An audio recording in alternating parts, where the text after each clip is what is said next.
All right. Well, let's get started. Hare Krishna, everyone. Welcome to Simply Wonderful Fridays. Thanks for joining us. It's great to be here with all of you. Before we start, please make sure our mics are muted until after Maharaj's class when we'll have Q&A. And we'll be recording tonight's program as always and posting it to YouTube for those who'd like to watch later. And if you'd like to connect with us, please leave your email in the chat and we'll add you to our mailing list for updates. Tonight, we're really honored and excited to have His Holiness Hanumatpresaka Swami Maharaj join us, and he'll be discussing an overview of the Srimad Bhagavatam, Cantos 1 and 2. He's the founder of the North American Institute for Oriental Studies, or NIOS, and he is a lively and engaging speaker, and one of his many ongoing projects is to develop a curriculum for a systematic study of the Bhagavatam. So welcome back, Maharaj. It's great to see you, and we are all yours. Why, hello, Winston.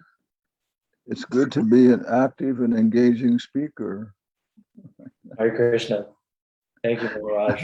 It's kind of a strange description. Well, I guess can we share our screen? Yes, absolutely. Okay.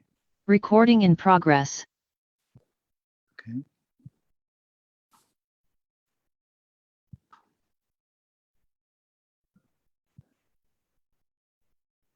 Om Namo Bhagavate Vasudevaya. Om Namo Bhagavate Vasudevaya. Om Namo Bhagavate Vasudevaya. So we're broadcasting from beautiful Nilamata Badam, Shubhra and Chaitanya Charitamrita's and Gunatai's ashram.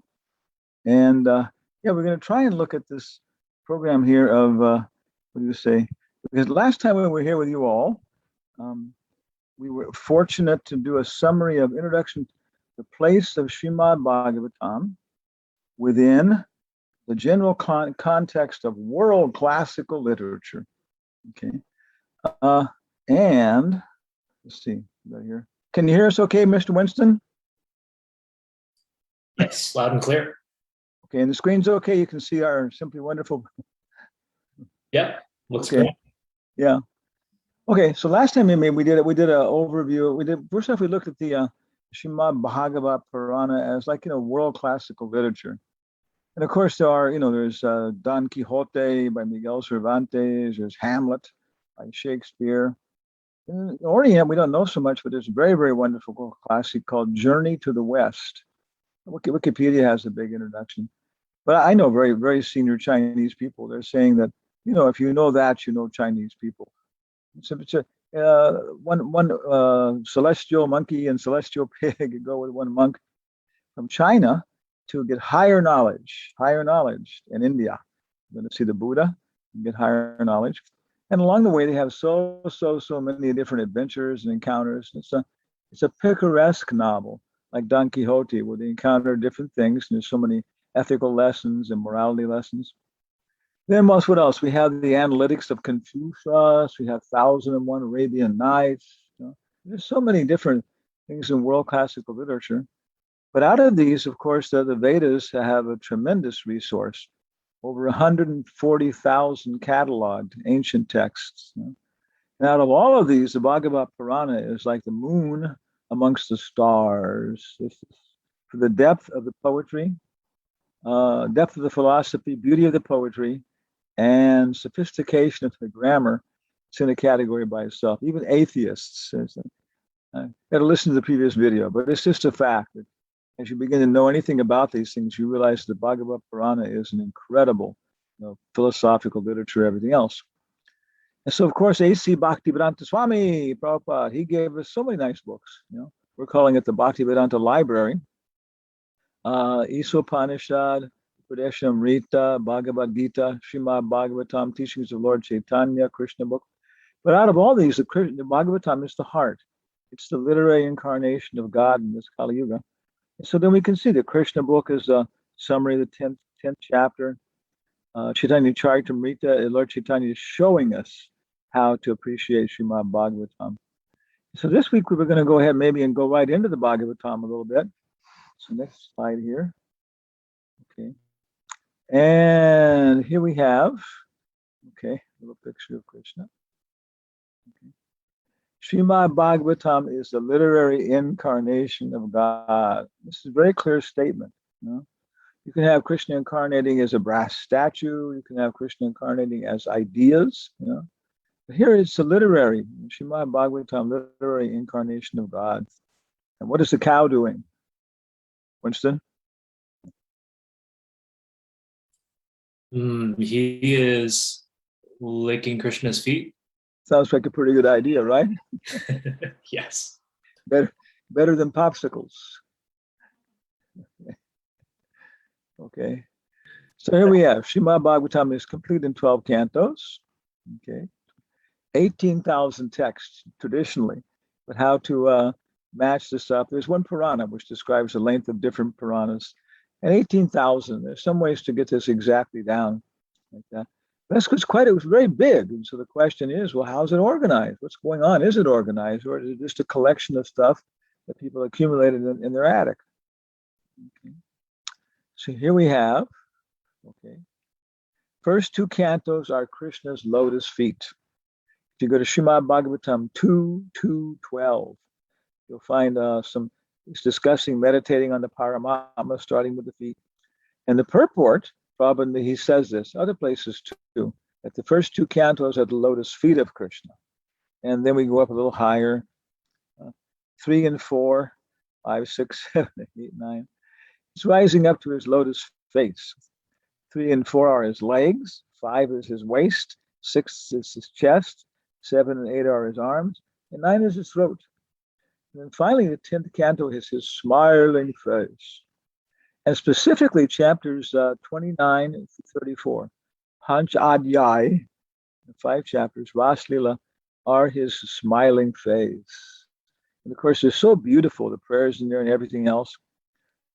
Was one sannyasi, that's his name now, Indudumna Maharaj, has very, very beautiful recordings of these, so the songs in there, the gopis and so on. It's so nice, you know. And of course, the depth is there, tremendous depth, because we actually, when we come that high, we can actually enter into Krishna's pastimes. So 11 and 12, what we got here? I don't know how it's going to work. Okay. My screen savers, what's this doing? Dock to top. Okay, yeah. Okay. 11 and 12 are 11 is like a summary. No, 11 goes back to discussing about the Manus after Krishna. And 12 is, 11 is his forehead and 12 is the crown on his head. I got it there. That's how it works out. Okay. So you can see it's Krishna's body, and we're paying obeisances to his feet and admitting that we're so stupid we got ourselves in this mess. And we're starting to follow things, and then we come to the point where we can, shake his hand, kiss his hand, to take responsibility for different service, take letters from his hand to deliver it. And finally, if we go up, then the 10th canto takes us all the way to intimate relationships like Krishna's friends, climbing on Krishna's shoulders, and so many things. Okay, then we go ahead here. Okay, so here's like a little more breakdown. 1 and 2 are his lotus feet. Then 3 through 9 talks all about different manus, manvantars. The question is asked, how does Krishna create this world? And so the description is there from Maitreya Muni to Vidura. And in the course of that, he says, okay, the elements are created, the different great demigods to start with, and then Swayambhuva Manu and Satarupa. Because Brahma has to create bodies for everybody. That's the actual creation, what's happening. It's like creating all these opportunities in a mental hospital for people to express their different desires and so on. So the Manus, they become Swayambhuva and his wife Satarupa. They become the first biological parents.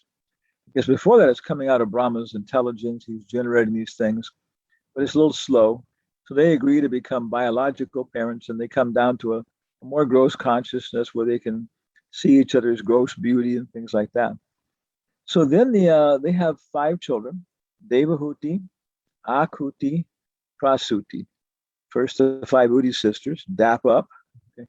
Devahuti, Akuti, Prasuti. Then two sons, Uttanapada and Priyavrata. As you'll see, following in that order, Devahuti marries Kardama, and her son is Kapila. That's in the third canto.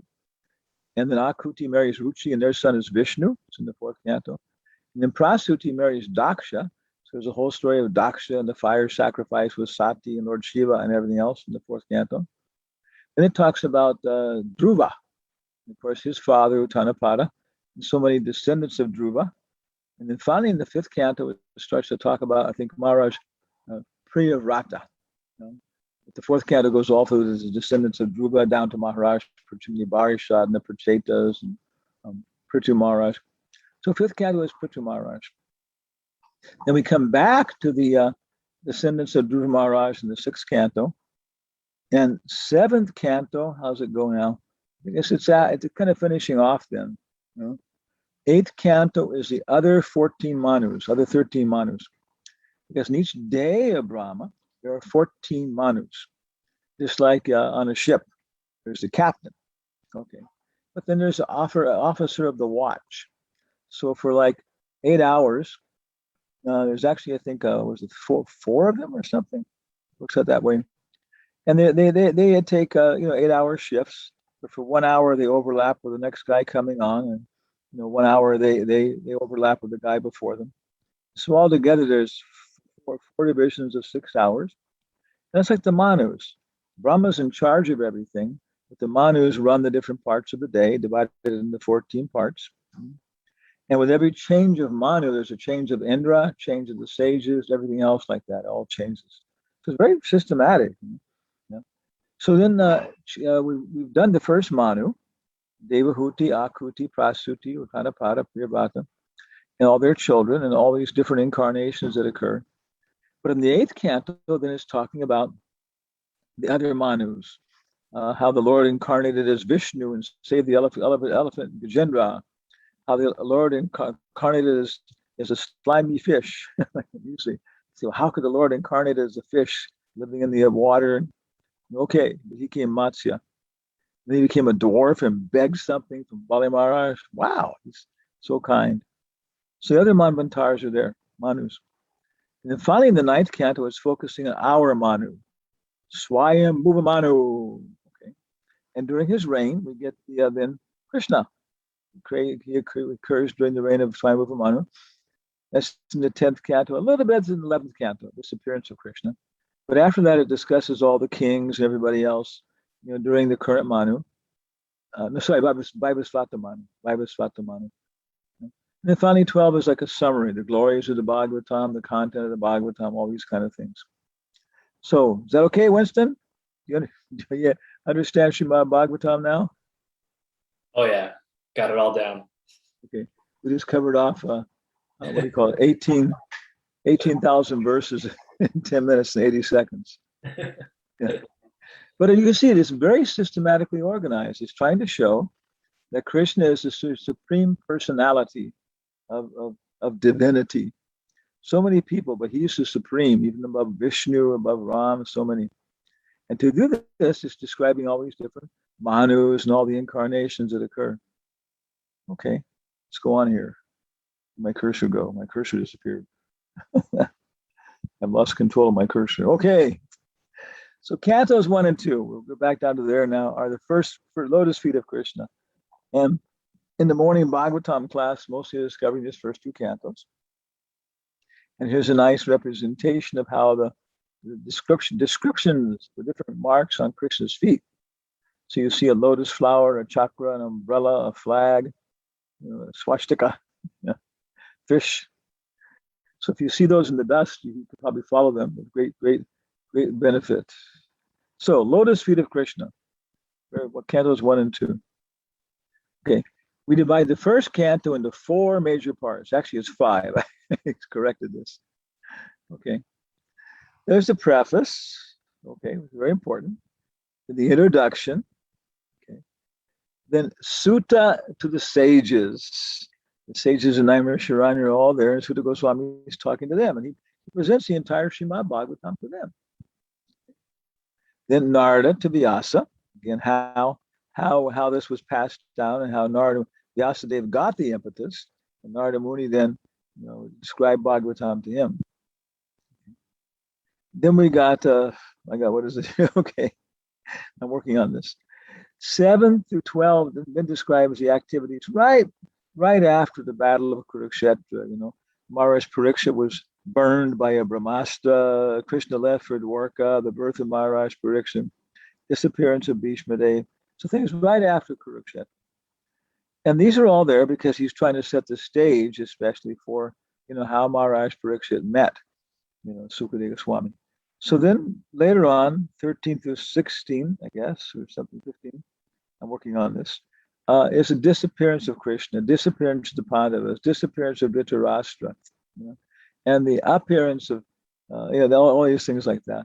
So now Maharaj Pariksha is taking care of the world by himself for many years. And then finally, of course, there's a reason how he met Sukadeva Goswami, under what circumstances. So very nice, divided into different modules. And I think I have some more comments here. There we go. Okay. Canto 1 preface. Okay. The preface to Srimad Bhagavatam, although just 2 pages, is a very concentrated document. You can study it in great detail with great profit and utility.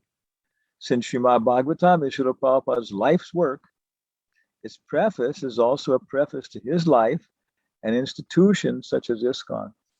So we've edited it. You can go to database.io and download it and edit it a little bit. You can make it right into a little brochure pamphlet just to hand out to people. Because you won't do it, but boy, as Prabhupada was going over what the content of this book is, what the purpose of it is, how it's organized.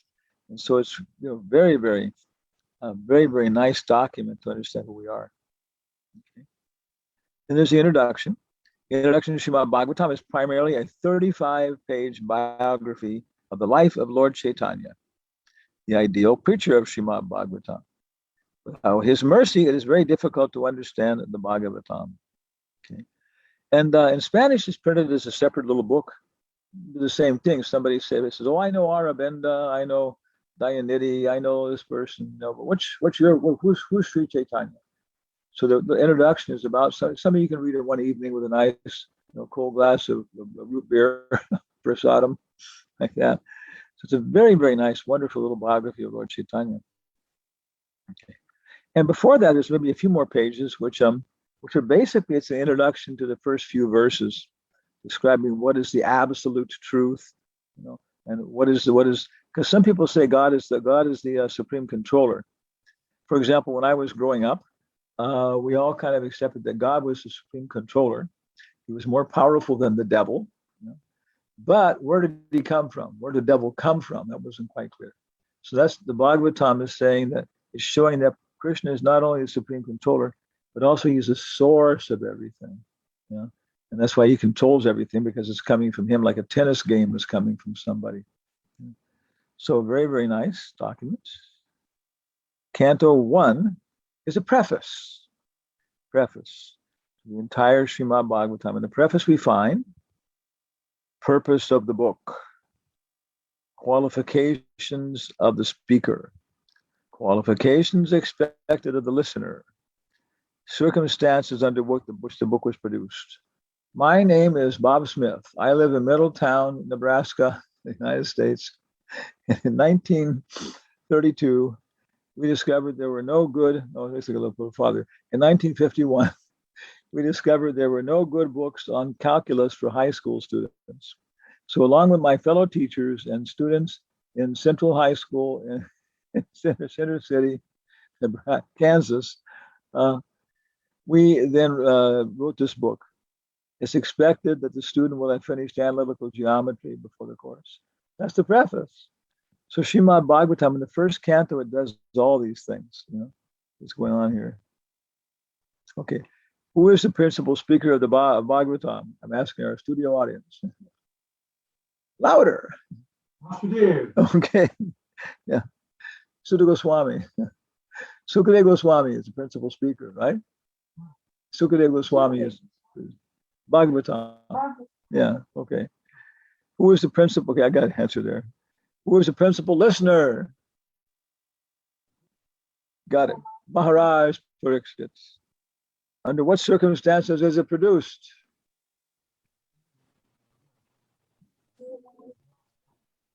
When he was about to die. Yes. Arrival of the age of Kali, especially. Yeah. And it's a time of death. So it's a very, very nice, very important time for all of us. Prabhupada says Krishna always has a father and mother. So he said the father was Srimad Bhagavatam and the mother was Maharaj Parikshit. What is the purpose of the Bhagavatam? Okay. Give shelter in Kali. Yeah. So it's all there. The first canto. Now, by the time the second canto starts, you know who Maharaj Parikshit is. He heard Bhagavatam before he was born. Who Shukadeva Goswami was. He heard Bhagavatam before he was born. And yeah, this is Kali Yuga's here, and this is how we can find shelter in Kali Yuga and become completely happy. Okay, first canto ki jai. Chapters 1 to 3 are questions with the sages of Naimisharanya. They ask Shukadeva Goswami, and he answers. So a very nice little module. They ask questions. What is the essence of all these scriptures? What is the essence of all these dharmas? What is the meaning of these different incarnations? And especially the Krishna incarnation. And then in the second chapter, he answers most of their questions in the second chapter. In the third chapter, he talks all about the different incarnations, one after another. Varaha, Matsya, Korma, what else we got? Shringadev, Dambantari. Yeah. So it's pretty much complete. The whole Bhagavatam is there. He answers everything. But at the end, they said, well, hey, wait a second. You know, it's very interesting. It's our means of conquest. It's literary incarnation of God, Srimad Bhagavatam. But then why did Vyasadeva write it? He'd already written all the Vedanta. He's divided it up the Vedas. He wrote Vedanta Sutra. He did the other Puranas, the Mahabharata, the Ramayana. So why did he go ahead and work on this big long work? So then in the next module, 4, 5, 6, is a meeting of Vyasa and Narada Muni. Vyasadeva was unhappy even after compiling all the Vedas. But Narada instructed him to compile Srimad Bhagavatam. Yeah. And that would satisfy his hankering. This very, very nice picture up here. Vyasadeva and Narada Muni. These are following, the devotees were following one artist. Got his name. Oh, Maxfield Parrish. Look at Maxfield Parrish. You see so many of the same techniques and styles. He's a very incredible artist. He was experiencing fairies and all this kind of stuff and just drawing beautiful, incredible pictures. In the California Academy of Sciences in Golden Gate Park, there's one mural that he did. It's something like maybe 45 feet long. And it's the Pied Piper of Hamelin, and it's just unbelievable. He would paint everything, let it dry, and he would put clear shellac over it, let it dry, and he'd paint on that. Maybe three layers like that. So it produces this very subtle, but very experienceable, feeling of depth in the paintings and stuff. So this is how window on the world. Narada Muni is preaching to Vyasadeva, and this is it, Narada to Vyasa. Okay. Then after that, Vyasadeva starts to do his work. Chapters 7 to 15 are the disappearance of Krishna and his associates as the appearance of Srimad Bhagavatam. Okay, actually, we're saying it's a little bit different. We actually had this separate thing. Because Vyasadeva then sits down in chapter 7 or something and starts to figure out like how to write the story of the Bhagavatam. Of course, it all begins with Maharaj Parikshit. He's going to be the main hearer. And Shukadeva Goswami is going to be the main talker. So it all starts with this whole history of how he was attacked in his womb. How Maharaj Parikshit was attacked in the womb of Mother Uttara. How Krishna was going to leave Dwarka and Kunti asked him to stay, and then he stayed. How Bhishmadev left. Of course, Bhishmadev was protecting everybody in so many ways in his departure. So all the birth of Maharaj Parikshit. So all these things are very, he's just setting the scene. He's taking some time to describe, what the whole background is. The Puranas are not to communicate information; they're to communicate a bhava, a certain aspect like that, perspective, and the information follows. Then after that, then there's a story of he grew up while the Pandavas were still there, Dhritarashtra, left his body. And then after a while, Krishna left. And because of that, the Pandavas left. They put somebody in charge. Maharaj Parikshit became the emperor. And who was there in charge of Mathura? Anybody know? Dun, dun, dun, dun, dun, dun. Vajra, Krishna's grandson, was in charge of Mathura, it says. So the whole scene is there, and he was very happy. He was traveling all over the place looking for a good fight, and there was nobody could engage in any kind of mischief when he was the king. So it was going on for some time. So then, immediately after the Battle of Kurukshetra, birth of Parikshit and travel to Dwarka, and then 13 to 14, many years later, disappearance of Krishna. And then finally, chapters 16 to 19 are the meeting of Maharaj Parikshit and the personality of Kali and Sukadeva Goswami. This sets the scene for the birth of Srimad Bhagavatam, which is shining light into the darkness of Las Vegas. Only neon lights in Las Vegas. So he what is it? He met the personality of Kali, and he gave him a place to stay and a place not to stay, and created this nice atmosphere. But then by Krishna's arrangement, he was cursed by a Brahmin boy, and that led to his renouncing everything. And then he met Sukadeva Goswami. It's actually 4 chapters. I got 3 of them there.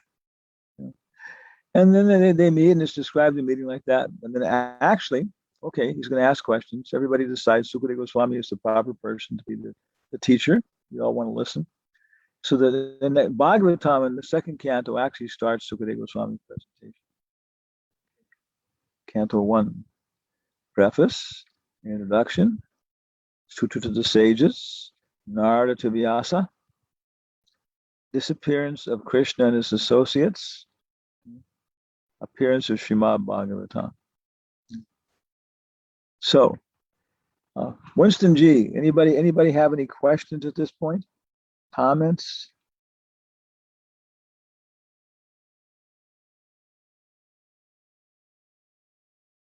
Everybody is thunderstruck and dumbfounded.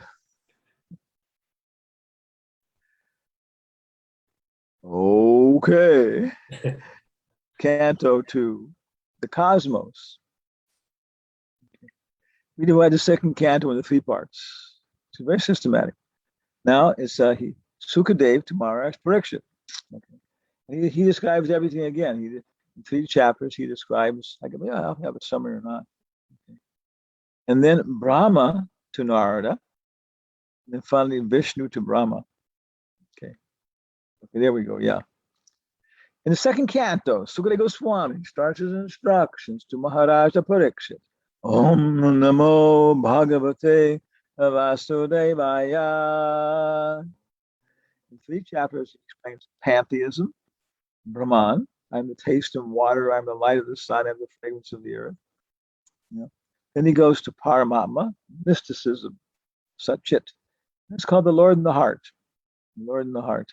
And finally, he goes to monotheism, Bhagavatam, Bhagavan, pure devotional service to change in heart. So very systematic. We can talk the same way to other people. We can talk about the beauties of nature, the fragrance of things, and how there appears to be personalities like the goddess of the earth, the sun god. And people are a little more purified by doing that. They enjoy change their habits, become vegetarians, support animal rights. Then they start to come to mysticism, introspection. And all over the world, there's so many different systems for actually getting in touch with yourself, developing your creative potencies, mysticism. But when you got that, then the super soul guides you, and finally you come to meet Krishna as a person, and you see his hand is painting everything like that. So very complete. But Maharaj Parikshit says, well, but hey, wait a second. After hearing the complete science of God, Maharaj Parikshit was very satisfied. But he wanted to hear more, especially how God creates, maintains, and annihilates this material world. We got to spell. Yeah. So he said, hey, basically, it's wonderful, but I'm not going anywhere. I have nothing to do. Can we hear it again? Yeah. Sukadeva Goswami agrees, and after offering preliminary prayers in the fourth, and fifth chapter, preliminary prayers okay, in the fourth, okay, whatever, okay. So anyway, he offers these prayers basically in the fourth chapter.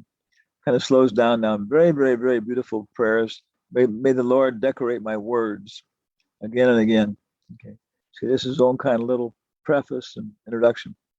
Then in 5, 6, 7, he explains how Brahma first spoke Srimad Bhagavatam to Narada Muni. Like it's the same thing, but this is how it originally. I spoke it to you in the last 3 chapters, but this is how it was originally spoken to from Brahma to Narada Muni. Okay. After hearing the Bhagavatam that Brahma spoke to Narada, Maharaj Pariksit is even more enlivened, so he asked to hear even more. Sukadeva Goswami explains the original Bhagavatam as Vishnu spoke it to Lord Brahma. Thus in, the canto ends with the sages asking about the meeting between Vidura and Maitreya. So it's actually a little more sophisticated. As I go on, I keep refining all these things, of course. So the last part, yes, there's a description of how Vishnu spoke the Bhagavatam to Brahma. How many verses was that? 18,000, 1,800, 180. Brahma, Vishnu to Brahma. How many verses?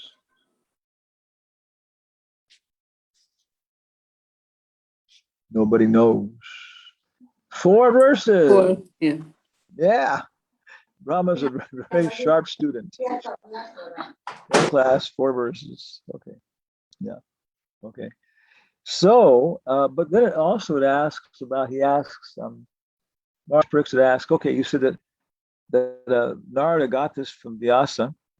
So how did Narada preach it? So Narada got it from Brahma. So how did Narada go around preaching this? To whom did he talk? Did he answer these questions, this question, that question? It's like in the Bhagavatam class, if someone says, any questions? Okay, you can come up with 25 questions that Maharaj Pariksit asked. Describe the structure of the universe, the activities of Bhakti Yoga, the activities of the yogis, the source of this. And we see all the way in the 5th canto. He's answering that question about the structure of the universe, everything else like that. So it's all happening in the last three chapters and stuff. So very systematic again. Now we have Canto 2 summary. Sukadeva to Maharaj Pariksit, Brahma to Narada, Vishnu to Brahma. Did you notice that Srimad Bhagavatam is presented 5 times in the first 2 cantos? Vishnu to Brahma, 4 verses. Brahma to Narada, okay, 2, 5 through 7. Narada to Vyasa, 1, 4 through 6. Vyasa to Sukadeva Goswami. Nope. That doesn't occur. It just says it happened. And Sukadeva Goswami was there when it happened. Sukadeva Goswami to Maharaj Pariksit and Sukadeva Goswami. Okay, that's orders. That's 2, 1 through 3. Okay. So every single one of them is complete. You see different features that are included. What is this world? What is the spiritual world? How to go there? Like that. And different stories to illustrate. And finally, Sutta to the sages of Naimisharanya, 1 through 3. So very, very systematic. And it goes on like this, we were describing before. It's very, very, there are different pivotal questions, which just control the flow. But the whole thing is to finally to go from the lotus feet of Krishna, standing in the beautiful sands of Vrindavan with little rocks, on up to his legs and grab a hold of his legs and then taking his hand and then finally Krishna's smiling face. Okay. So of course we are the Anjana Sutta Academy, Hanumatpresaka Jayarama.us. So any questions, comments, complaints, donations? One scholar said that the most special part of the Bhagavatam is the 10th canto, and that the material in the other cantos is in other Puranas. Is that how we see it? The other can't. I guess so. I mean, yeah. Well, but the thing is, I mean, Krishna's pastimes are also in the Vishnu Puran, other ones like that. I can't remember, with Padma Purana, I think, like that. So Krishna's pastimes were also in other cantos. Yeah. And But he yeah. said this 10th canto is really the special quality of the Bhagavatam. Yeah, I mean, I can see what definitely. I mean, other. Well, it's the only book that's really dedicated to Krishna completely. And then like you say, the 10th canto is 89, 90 chapters, and so it doesn't occur in any other Purana, as far as I know.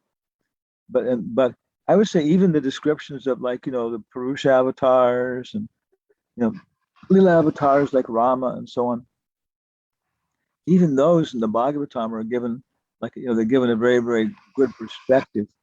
Whereas in other Puranas will actually even present, okay, well, we'll call it Guna Avatar, Lord Shiva, he's actually the supreme, like that, and so on.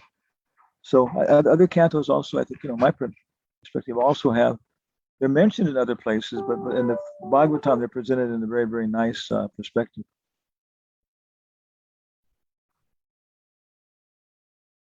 It's also said that there are many more commentaries on the Bhagavatam than the other Puranas. Yeah, in the last presentation, we're discussing that. Well, we know there's a thing called the Catalogus Catalogorum, and different universities, take it up and maintain it, I think, different times. And it's a bibliography of all known ancient Sanskrit texts. And it covers law, architecture, medicine, political science, poetry, music, so many things like that. And that's where what's the name he wrote a book called A Rapid Sanskrit Method, professor at the University of California. And he's talking about why learn Sanskrit. And that's where he mentions this, and he says that, Panini is without a doubt the most elevated pre-modern grammarian. And he says that the Mahabharata and Ramayana, they just rank right there with the Iliad and the Odyssey, without a doubt. And he says, and the Srimad Bhagavatam, in my opinion, is the greatest work of devotion ever written, possibly being equal by some other literature in the Sanskrit literature. So it is. It's just so we can go on and on like that. But it's just scholars know the thing. They just say there's just no doubt about it. It's such an intensely elevated piece of literature. And then, of course, it accomplishes its purpose. And we know many years you go hearing these stories and stuff, and you start to see them in the world around us, until finally, if you know Bhagavatam, you know every single psychological circumstance you can encounter, where people are at in their consciousness, and then how to benefit them.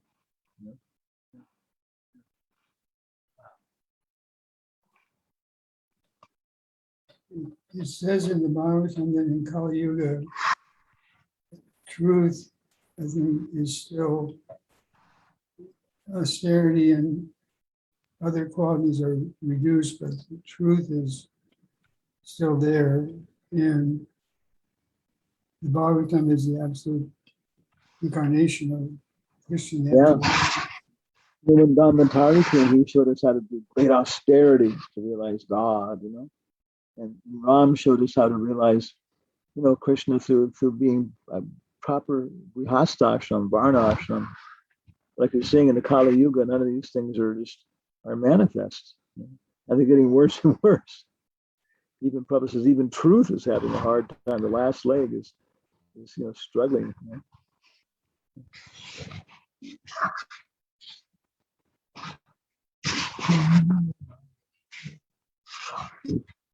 Try to do this altar.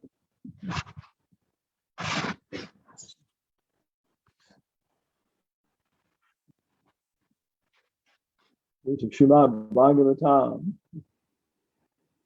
Okay. This was the cover of the first Krishna book we had. We made a little altar out of it. And then Bhakti Swami, Thai, Baladev Subhadra. And of course, there's Brihat Bhagavatamrita, which is also it's related to the Bhagavatam.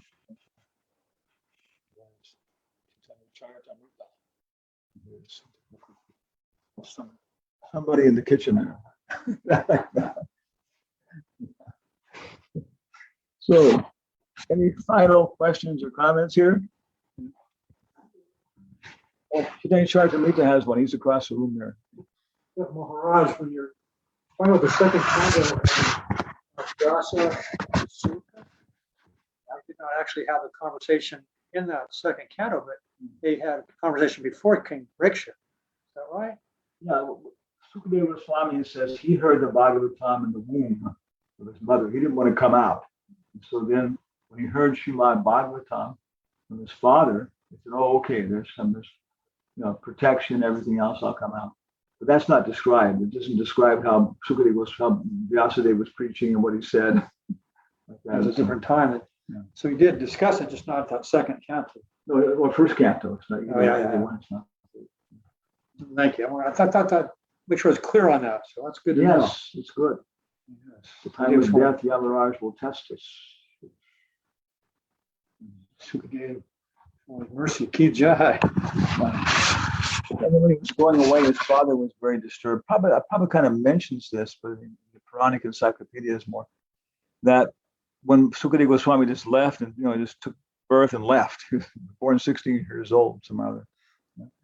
And his father was lamenting, So then he divided himself, and one Sukadeva Goswami stayed behind and became a Grihastha, and a very ideal person. The other one became, Avadut.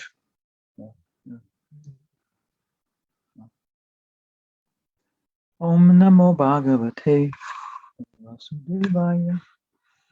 Om Namo. Of course, we're going to be going within basically 48 hours. We'll be on the airplane to Peru. We'll be down there because there's a lot of opportunities.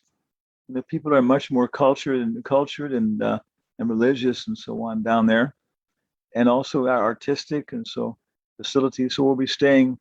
We've rented Anjanasud in Neos. We rented one farmhouse, very nice retreat place where people can come from different countries, different groups, and we can go ahead and work on all this stuff we've done before. And of course, we've done like Hamlet and Arjuna. Very, very effective. That was just so attractive when we do that and stuff. And afterwards, then Western people, they buy books and so on.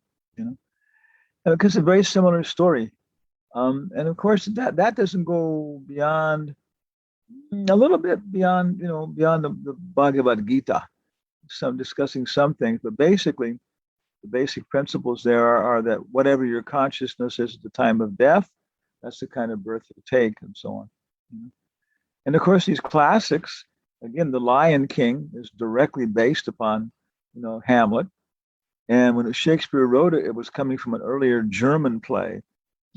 So if it goes all the way back to Dhritarashtra revolting against his big brother and all this kind of stuff, who knows? But the Bhagavatam, is so fortunate that Srila Prabhupada has given it to us in such a clear, fashion like that. And the access is, Prabhupada said, this is not ink on paper. This is not ink on paper. It's directly incarnation of Krishna. And dividing up in different teams, different people studying certain cantos according to their nature, their perspective, and then talking about the results. And then whatever happens, if somebody says, "Oh, can you become, advisor to Putin, the Pope, and the President of the United States?" And say, "Well, I can do that. I'm ready because I know Srimad Bhagavatam." So, any final questions or comments, or we're maybe going to go and take hot milk and hear the Krishna book.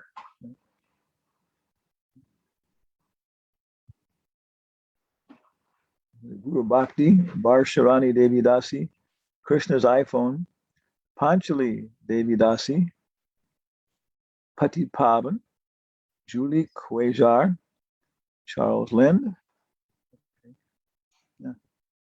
Hari Liladas, Narendra, is that Nandalal? Ishwari Radha Devi Dasi from Peru, Marcelo Ramirez, Nitya, Joe's iPhone, Chipsasaki Devi Dasi from Boise, Idaho, Kalpataru Dasi, Hari Krishna, that Vishal, Kalindi Devi Dasi, Gopi's iPhone, Chandramukhi Devi Dasi. She has a very, very nice dog who loves prasadam. She's in Peru. We'll see her in 48 hours, I guess. Okay, so thank you, Mr. Winston. You'll turn control of your television set back to yourself. Hare Krishna. Thank you, Maharaj, for joining us. It's good to see you again. Ah, All right. Well, before we close for tonight, we do have a few announcements. Let me bring those up.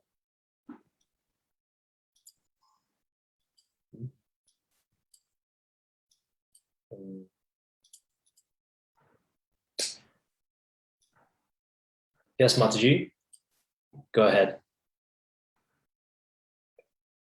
Hare Oh. Krishna. Hare Krishna Guru Maharaj. I want to ask, for someone to start with Srimad Bhagavatam, which canto first or second? What should we start reading? So, Guru Maharaj. oh, okay, so there's the question. Okay. Prabhupada said one time that my books are like a tree made of candy. Doesn't matter where you taste it, they're sweet. So different people, because of previous lifetimes, maybe you made it all the way up. You were a great sannyasi in your last lifetime, and you made it all the way up to studying the 5th canto or something, But then you take birth again, and okay, and you become a devotee and you advance very quickly. But when you come to the 5th canto, you start running into like, now you got to pay. So some people are very attracted to Chaitanya Charitamrita. Some people just see ideas in Bhagavad Gita. So associate with devotees and read things, and then you can naturally find what your level of development is. Prabhupada emphasizing again and again, the Bhagavad Gita, we're not the body. Krishna is the supreme controller. We're his servants. And it doesn't stop. You see in the Bhagavatam so many purports. Prabhupada's quoting the Bhagavad Gita. And so Chaitanya Charitamrita. So sometimes maybe we'll like Chaitanya Charitamrita early in the morning and then discussing all the Bhagavatam stories, So everybody's different. So everybody has a different relationship with Krishna. So one basic principle is open the books up, stick your nose in, and don't take it out for 45 minutes. Yes, that's how study. And then the Bhagavatam itself will start to inform you.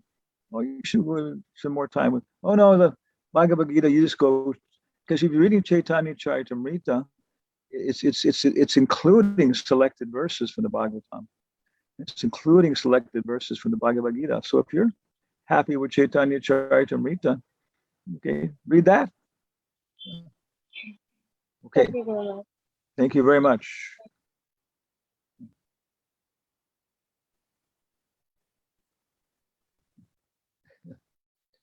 Guru Maharaj, one more question. Okay. Guru Maharaj, if we have to make drawings, from Bhagavatam, which canto should I read to start drawing? I want to actually make some videos of drawing with a little bit of stories, Bhagavatam stories, so that people can understand. So, Guru Maharaj, which I should start with which chapter? Or which canto? I think it was Ramanand Sagar or something. He did like the Bhagavatam, Ramayana, Mahabharata, and he actually saw Prabhupada and said, "Oh, I'm going to do a epic on the Bhagavatam." And Prabhupada said, "Yes, you should do the first 2 cantos." And he said, "Well, I'm going to do everything." And Prabhupada said, "Yes, but first 2 cantos." So finally, because 2:12, it says one should not dare to recite beyond the first 2 cantos as long as one is still entangled, engrossed in gross illicit sex. Okay, because it's too frightening. The 5th canto, you have stories if you engage in illicit relations, you go to hell. There's so many terrifying descriptions of hell in the Bhagavatam. Then there's the other side of it. There's a story of Karma and Devahuti, and they're enjoying. My goodness, it's like you can't even really talk about their enjoyment. Yeah, but they never break the principles. They're following 4 principles, chanting their rounds, and within that, they're experimenting with sense gratification, like ladies and gentlemen. And their conclusion is doesn't work. She's completely convinced, he's completely convinced, and they're both fully gratified. So, but it's not for somebody who's not following the four principles and stuff. It's just otherwise it sounds like, it's taken that way. People take it as pornography. Yeah. So for first two cantos, and then you see, for example, I was like, maybe, okay, well, Maharaj, can you give class this morning? What's the verse? So it's 7-5-23 or something. So you look on the database to see if Prabhupada gave a lecture on that. Oh, and to see what he said. Oh, okay. Okay, Prabhupada gave a lecture on the verse in Bombay this time, Which is what I see again and again is the Prabhupada, he reads the verse, talks about it a little bit, then in public classes, he goes right into a Bhagavad Gita lecture, Paramatma, Jivatma, everything else, because it's a public program like that, and so on. Lord Chaitanya would discuss these things only with Ramananda Roy, Sarup Damodar, Sikhi Mahiti, and Sikhi Mahiti's sister, indirectly. He had 3.5 personal associates. She never met him, but she was one of the most intimate people like that. Bhagavad Gita for the Brahmins, and for most people, good food and good music. Yeah. Actually, Guru Maharaj, only for children's, Guru Maharaj. I want to make only for children. Only for children. If Mother Aruda Devi Dasi, she did like a Bhagavatam, developing for children and stuff, and she can take, but it's unlimited. So she did some work already. Aruda, she's Radhika Raman's mother, and one devotee, Purna Pragna, he's done a children's Ramayana, teenagers Ramayana, teenagers Bhagavatam, like that. So there's so once you start to do it, you realize that this is just too much work for a human being. Most people who translate the Bhagavatam or the Mahabharata leave their body before they finish it. It's almost never does anybody ever translate the full Mahabharata or the Bhagavatam before they finish. Okay, and so then there's more work to do. Prabhupada gave us the books. I told this to Bhakti Charu Swami. He said, yeah, that's what I was thinking too. And we make movies, And so Prabhupada gave us the Krishna book, but he gave us all the philosophical explanations of the things that are in there. How Krishna was dancing with the gopis and so many things. Well, he explains it very clearly. But even still, he says it's a little dangerous. Okay, So depending on your audience, if you've got some kind of reasonably intelligent people, then you can talk about different stories. But start with the first two cantos, and the story of these people meeting and everything else. Make nice movies. Okay. Actually, Guru Maharaj, only there are no videos for kids. Like I have a kid of 1 year, so if I have to, if I have to show him, so I have to show him the rhymes of outside. I don't have anything to show for Krishna, so I want to make only those videos for kids so that they understand Lord from initial stage. So Guru Maharaj, only that portion. No, it's very good, but making movies is a big project. Maybe storytelling type. No, it's good. I mean, but we should go. Movies are just puppet shows. That's all they are. Yeah. And so that's always the thing. Prabhupada is describing that for common people. He says the gopis could not read or write. He said Nanda Maharaj could not read or write. What to speak of the Garos, the gopis, He said, but they would go to all these puppet shows organized by the Brahmins and listen. So they knew everything about the universe, But for common people, 90% of the population, it's movies and things like that, That's how they see it. So, again, so go ahead, Hare Krishna, and see what the result is in other children. And there's so many nice, with the little kids, if you just add a little bit of a puppet and something, then the mind focuses on the picture. Like that. Yes. Yes, I think it was. What is it? What is it here? Thank you, Lord. In the chat. Thanks a bunch. All glories to the Vaishnavas. Greetings, big brother. Chandramukhi says that. Okay. So now we'll go. We're about to die. We've been doing 5-6 programs every day here. It's incredible. And then Chitti Kapoor brought us 5 mangoes. And the same day, Sarvabhauma brought us 5 mangoes. We want to get out of Nilamadava Dham. It's just 2 hours. No, no one's going to starve to death in Nilamadabadam. More likely to die of diabetes in Nilamadabadam rather than tuberculosis. Yeah. Yeah. So thank you all very much. Hare Krishna. Hare Krishna. Thank you so much, Maharaj. Thank you. Yeah. Get some rest and safe travels to Peru.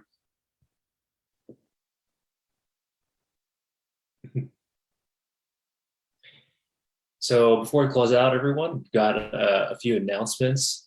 Next Friday, we're going to have Adi Das, a professional artist who is guided by Srila Prabhupada, speaking on the art and bhakti. And for those of us who are in the Houston Sangha, we will be having Harinam to chant and distribute literature at Herman Park near the entrance to the Houston Zoo from 4 to 6 p.m. tomorrow. And then on Sunday, the Bhakti Urban Farm is reopening, and they'll have volunteer gardening at volunteer gardening followed by kirtan at 11 a.m. and prasadam for lunch. So thanks again for joining, and hope you all have a great night. And thanks again, Maharaj, for leading us tonight. Hare Krishna. Hare Krishna. Thank you, Winston. Hare Krishna. My pleasure, Prabhu. Good to see you again. Good to see you again. You're keeping well? Yeah, can't complain. Made it through another week. Recording stopped. Yeah, how about you? Yeah. Your job is settling down a little bit. Closed out a project, and yeah, I think at least for like a week it'll be a little bit milder, but then it's going to ramp back up probably another week from now. But yeah, we should definitely catch up. I was thinking about you. I saw your note from a few weeks ago. Sorry for my delayed response. We'll get together sometime. Yeah, definitely. I'll swing by. Good. Thank you again. I'll sign on. Yeah, my pleasure. Thank you.